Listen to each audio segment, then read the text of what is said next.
Joining me live is Ukraine's ambassador to Australia, Vasyl Myroshnychenko. How are you today, Vasyl, and thanks for joining us. Hi, Janie. Thanks for having me. So the reports of 89 people killed in that Ukraine attack, you have just come back from Ukraine. Can you confirm those numbers? Look, I don't have the numbers. I just read the reports of what has happened. At the same time, Kyiv has been under continuous missile and drone attacks for the past 5 days. Russians have been deliberately targeting civilian infrastructure, just destroying buildings.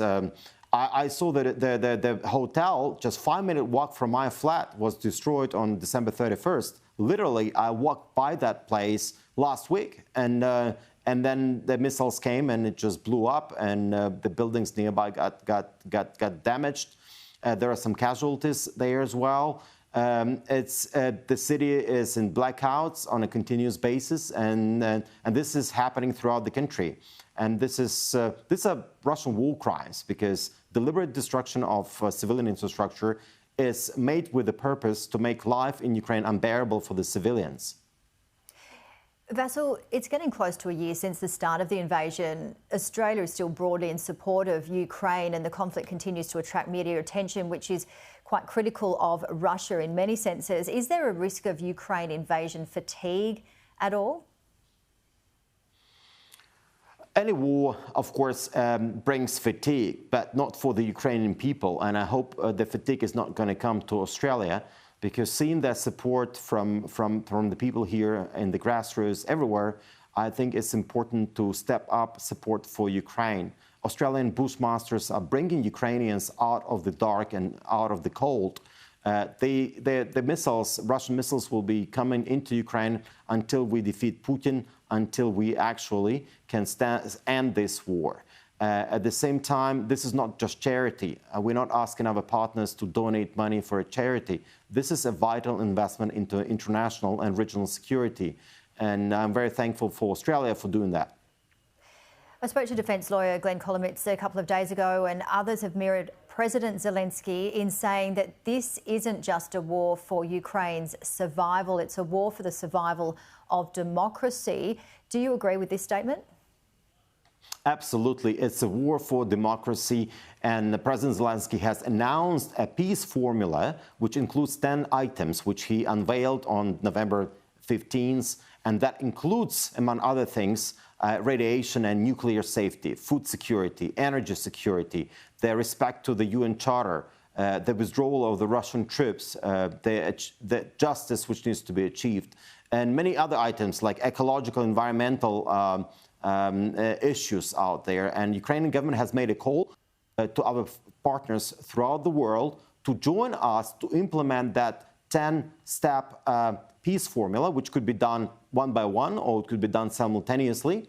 And I hope Australia will be able to participate and take a leadership on one of those items, because Ukraine plans to organize a peace summit in New York at the end of February. And we hope to do it at the United Nations. We believe that's the best international fora for this purpose. And again, you have just come back from Ukraine. Why is it important, Vasyl, to continue sending military assistance to Ukraine? Look, it's indeed, we are out there protecting democracy. We are out there sponsoring European security.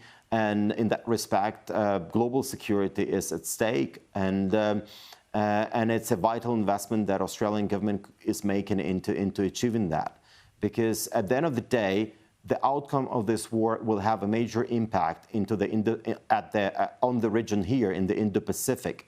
If Ukraine loses and Russia is allowed to keep the parts of Ukraine's territory, it's going to send a very strong message and will embolden authoritarian leaders here in the region to change borders by force. And this is something that Australia cannot afford, and this is something that the international community cannot afford, because this will undermine the security and stability. We already see the negative implications of this war throughout the region, with increasing commodity prices, utility prices, and volatility on the commodity markets. And this is already making life difficult for many Australians. But it may even get worse if Ukraine does not get enough support. And for that, we need artillery, we need heavy weaponry, air defense systems. Like, for instance, I mentioned Bushmasters already, but also Australia is sending the M113, which is an armored personnel carrier, and there are 28 of those which were committed.